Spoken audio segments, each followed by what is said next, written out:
Looking for a dime. James Locke in the house, gonna help you shine. Welcome to the Poole Locke YouTube channel. I'm James Locke. Today we're going to answer some of the Ask James questions of the day. We have this question from Gabriel. I'm not sure if my advisor is an income specialist or not, but I know that I can call him and I can ask for more income, and he's able to do that. All right, that's a great question. You know, a while ago, I did answer a question on what's considered real income versus cash flow. A lot of advisors still use withdrawal strategies where they'll send you 3, 4, 5% of your portfolio value per year taken right out of the principal. Then they hope they can grow it back the following year. So remember, those strategies are all based on some mathematics called Monte Carlo analysis, which calculates the probability of having a successful outcome when backtesting this approach. In other words, the probability of not running out of money. The problem is, usually about a 90% success rate is considered good in the financial services industry. Well, that means there's still a 10% chance that you will run out of money. Now, Gabriel, I'm not saying for sure your advisor is doing this, but if they're able to increase your income at will, it seems like they might be engineering it, and it's not true income. It's actually just cash flow. What you want to do is find out how much interest and dividends your account is actually generating. You might have an income column on your statement, or you may not. If you don't, then you have to ask your advisor directly how much they're generating in interest and dividends.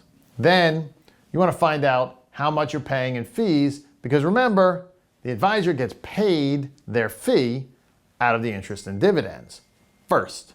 So whatever is left after the fee is the only amount you can safely take as income. The net income after fees is what matters.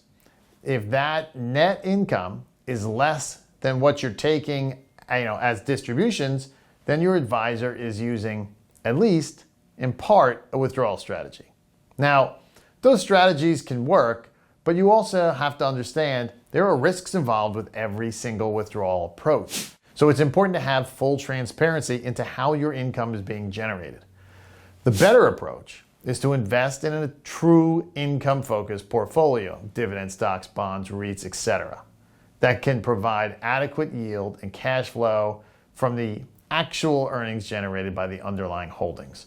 So this income stream can potentially grow over time as well. With a properly constructed income portfolio, you don't have to worry about eroding principal just to meet your cash flow needs each year. The investments themselves are throwing off the income.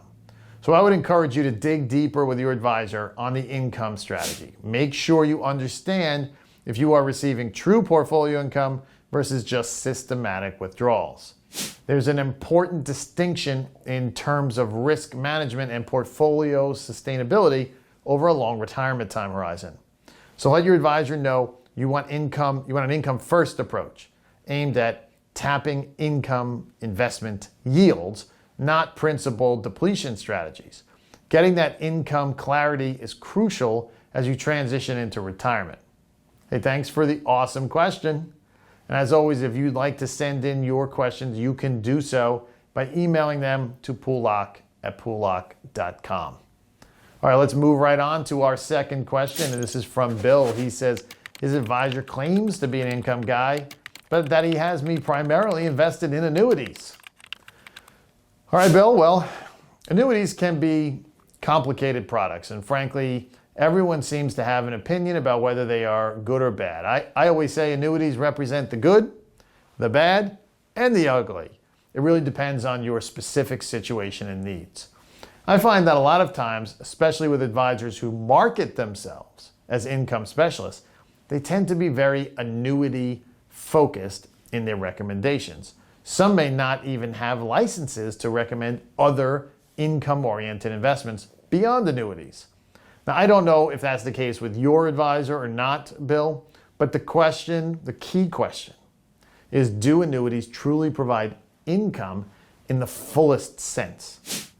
Most of the time, what annuities pay out is better defined as cash flow rather than income derived from yields. Remember, there are kind of three definitions of income, right? Cash flow paid regardless of source, the IRS tax efficient qualified distributions, and actual portfolio interest and dividends.